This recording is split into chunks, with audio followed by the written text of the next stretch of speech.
तीफी but के बहनोई Javed but के कातिल अजहर को जब पुलिस ने गिरफ्तार किया तो यकीन जानिए उसने कल रात जो पुलिस को स्टेटमेंट दिया, उस स्टेटमेंट के बाद बलाज फैमिली यानी कि टीपू ट्रका वाली फैमिली मुश्किलात में गिरने जा रही है। अब ये मुश्किलात इन पर क्या आई हैं और उस शूटर ने क्या क्या इंकशाफात किए, पुलिस को उसने क्या कुछ बताया और इसमें अमीर बलाज के छोटे भाई अमीर मौसम का क्या किरदार है बकौल उस मुलजिम के जिसने पुलिस को यह बयान दिया। जनाब वाली सारी हकीकत आपको इस वीडियो में बताऊंगा।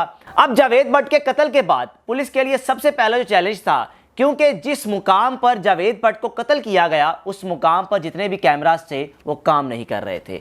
पहली चीज, अब ये एक ब्लाइंड मर्डर था, इसको रिजॉल्व करना पुलिस की जिम्मेदारी थी। अब उसके बाद कोशिश की गई कि इस एरिया के इर्द गिर्द तकरीबन 100 कैमरास की सीसीटीवी फुटेज को इकट्ठे किया गया। अब इकट्ठे करने के बाद हुमा ब्लॉक इलामा इकबाल टाउन में तीफी भट्ट के बहनोई जावेद भट्ट रहते थे।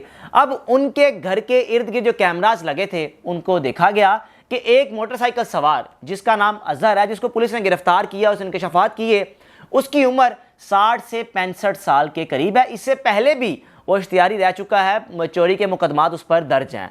अब अजहर को किसने मिलवाया अमीर मौसम से, जो अजहर ने उसमें बयान दिया तफ्तीश में, ये भी सब कुछ बताऊंगा। पुलिस ने उस कैमरे के जरिए देखा कि जावेद भट्ट जैसे ही अपने घर से निकलते हैं तो एक मोटरसाइकिल सवार उनका पीछा करता है और उसमें एक रिक्शा भी शामिल होता है। अब रिक्शा कौन चला रहा था? अलियास नामी शख्स। अब जनाब करते करते करते इसका पीछा करते करते जब ये पता चला कि अब फिरोजपुर रोड मुस्लिम टाउन के करीब जिस मुकाम पर एक तो ट्रैफिक भी ब्लॉक है और वहाँ पर इत्तफाक से कैमरे भी काम नहीं कर रहे थे, वहाँ पर अजहर जो कि पहले मोटरसाइकिल में सवार था और इलियास जो कि रिक्शे में था। अब रिक्शा गाड़ी के आगे लाके खड़ा किया, अजहर ने गोलियां मारनी शुरू कर दी। गोलियां मारने के बाद जब पता चला रश हो गया तो अजहर ने मोटरसाइकिल दी इलियास को और अजहर खुद सीएनजी रिक्शा लेकर वहां से निकल पड़ा। अब यह गिरफ्तार हो गया। इस गिरफ्तारी के दौरान या जब पुलिस छापे मार रही थी, अमीर फतेह का भी बयान आ गया कि हमें फंसाया जा रहा है, सिवाय इसके कि हमारे बाप के कातिलों को गिरफ्तार किया जाए, हमारे बाप के असल कातिल जो कि बकौल उनके तीफी भट्ट साहब हैं उनको गिरफ्तार किया जाए, हमारे भाई के कातिल जो कि तीफी भट्ट हैं उनके बकौल उसको गिरफ्तार किया जाए। हमें इंसाफ देने के बजाय हमारे ही खानदान को फंसाया जा रहा है जो कि सरासर हमारे साथ ज्यादती है। ये पहले अमीर फतेह का बयान आया, फिर कैसर भट्ट का बयान आया, इन दोनों को एफआईआर में नामजद किया था। शूटर गिरफ्तार हो गया, अजहर नामी शूटर गिरफ्तार हो गया, इसको खैबर पख्तूनख्वा से गिरफ्तार किया गया। ये तमाम चीजें सोर्सेज के जरिए इकट्ठी की गई हैं जो कि क्राइम बीट से ताल्लुक रखते हैं सहाफ़ी, उन्होंने सोशल मीडिया और इलेक्ट्रॉनिक मीडिया के चैनल्स पर आकर इन तमाम चीज़ों के बारे में बताया है। अब अजहर और इलियास गिरफ्तार थे। इन दोनों को मिलवाने वाला अजहर के बकौल हमें आरिफ ने मिलवाया जो कि अमीर बलाज का साबिका गनमैन भी था और आजकल अमीर मौसम यानी कि अमीर बलाज के घर में अड्डे में काम कर रहा था। अजहर ने मजीद भी इन्वेस्टिगेशन में बताया कि आरिफ ने हमारी मुलाकात अमीर मौसम से करवाई। मैंने उनसे डिमांड की एक कैनाल घर और उसके बाद कुछ जो कि इनामी रकम जो कि कैश के तौर पे अदा करनी थी, वो हमारा मुआहिदा हुआ और पिछले 20 दिन से यानी कि कत्ल से 20 रोज़ कबल ये सारी प्लानिंग चल रही थी। हमें 20 रोज़ लगे इस सारी कार्रवाई को डालने में। अब जब सारी चीज़ें इकट्ठी हो गई यानी कि कमिटमेंट हो गई, अजहर ने जो इंकशाफात किए कि अमीर मौसम ने मुझे 2 घर का मुझे कहा कि आपको 2 घर गिफ्ट किए जाएंगे और 5.25 लाख रुपया आपको कैश दिया जाएगा। अब अजहर ने ये हामी भर ली और आरिफ जो कि पुलिस के मुताबिक अभी तक गिरफ्तार नहीं हो सका, जिसने अमीर मौसम से अजहर और इलियास की मुलाकात करवाई थी। अब जनाब 2 शूटर इस वक्त गिरफ्तार हैं, पुलिस की तहवील में है। अब साथ ही अमीर मौसम का स्टेटमेंट भी आ गया। उसने कहा कि 1994 में मेरे दादा को कत्ल किया गया, 2009 में या 2010 में मेरे वालिद को कत्ल किया गया, 2024 में मेरे भाई को कत्ल किया गया।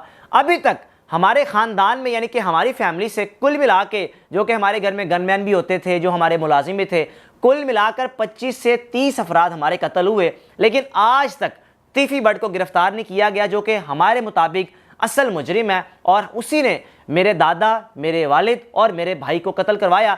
हमें इंसाफ देने के बजाय हमें ही इसमें फंसाया जा रहा है जो कि सरासर ज़्यादती है। हम सरेंडर करेंगे और हम अदालत में पेश भी होंगे, अपना मुकदमा भी रखेंगे और इससे पहले कैसर भट्ट साहब भी कह चुके हैं कि हम पुलिस को अपनी कस्टडी देंगे और इंसाफ लेकर रहेंगे कि हम इस कत्ल में किसी भी किस्म का हमारा कोई हाथ नहीं है। देखना यह है कि अमीर मौसम जो कि इस वक्त दुबई में है, क्या पुलिस उनको गिरफ्तार कब करेगी, या खुद वो आकर अदालत में पेश हो जाएंगे, या अमीर फतेह जो कि अमीर बलाच के सबसे छोटे भाई हैं उनको गिरफ्तार किया जाएगा, कैसर बट किस किस को गिरफ्तार किया जाएगा, क्या कुछ किया जाएगा, ये तो आने वाले दिनों में पता चल ही जाएगा। तिफी भट्ट साहब इस वक्त जो कि लंदन में मुकीम है, और गोगी भट्ट जो कि सहाफ़ियों के मुताबिक वो पाकिस्तान में ही है और अंडरग्राउंड है।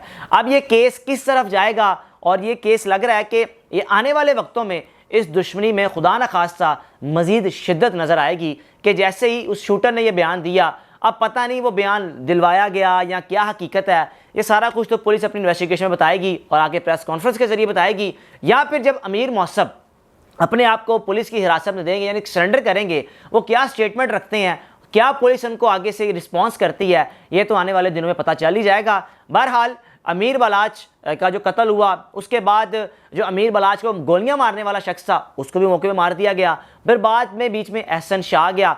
एहसन शाह को मारने के बाद अभी तक किसी भी किस्म का अमीर बलाच को मारने वाले शूटर्स या अमीर बलाच को जिन लोगों ने मारा उस हवाले से किसी भी किस्म की पुलिस ने गिरफ्तारी नहीं की। सिर्फ एहसन शाह को एक मोहरा बनाकर या कुर्बानी का बकरा बनाकर इसमें इस्तेमाल तो कर लिया गया, लेकिन आज तक अमीर बलाच के कत्ल के हवाले से CIA या पुलिस अफसरान की जानिब से किसी भी किस्म की कोई प्रेस कॉन्फ्रेंस नहीं की गई। पाकिस्तान में, पंजाब में, लाहौर में कोई भी बड़ी वारदात हो तो पुलिस 1 से 2 रोज़ या मैक्सिमम 3 रोज़ बाद जब उस केस को हल कर लेती है तो आकर प्रेस कॉन्फ्रेंस में बताती है कि हमने ये कारकर्दगी रही, हमने फलां फलां शख्स को गिरफ्तार किया। लेकिन बदकिस्मती से आज तक अमीर बलाच के कत्ल के हवाले से पुलिस कोई प्रेस कॉन्फ्रेंस कर ही नहीं पाई। 18 फरवरी को अमीर बलाच को कत्ल किया गया, आज जो कि 18 सितंबर है, किसी भी किस्म की कोई डेवलपमेंट, कोई इसमें चीज़ सामने ही नहीं आ सकी कि भाई अमीर बलाच को मारने वाले असल लोग कौन थे।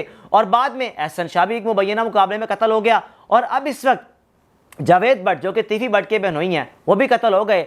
अब क्या कोई तीसरा शख्स इन 2 दुश्मनियों में आकर अपना किरदार अदा कर रहा है और इन 2 ख़ानदानों में, इन 2 फैमिलीज़ में मज़ीद शिद्दत बढ़ाने में किरदार अदा कर रहा है? ये तो पुलिस ही अपनी इन्वेस्टिगेशन में या आने वाले वक्त में मज़ीद इन्वेस्टिगेशन का दायरा कार बढ़ाने के बाद बताएगी कि असल में इन 2 फैमिलीज़ में आग भड़काने वाला यानी कि फुलझड़ी का किरदार अदा करने वाला कौन है। क्योंकि कैसर भट्ट तो पहले ही बयान दे चुके हैं कि हमारा इस कत्ल से किसी भी किस्म का कोई ताल्लुक नहीं है। अमीर मौसम, अमीर फतेह, दोनों भाई जो कि अमीर बलाच के छोटे भाई हैं वो बयान दे चुके हैं। अब आने वाले दिनों में या क्या पुलिस आगे अपनी रिपोर्ट पेश करती है, प्रेस कॉन्फ्रेंस करती है, सब कुछ पता चल ही जाएगा। अपने मेज़बान को इजाज़त दीजिए। अल्लाह हाफिज़।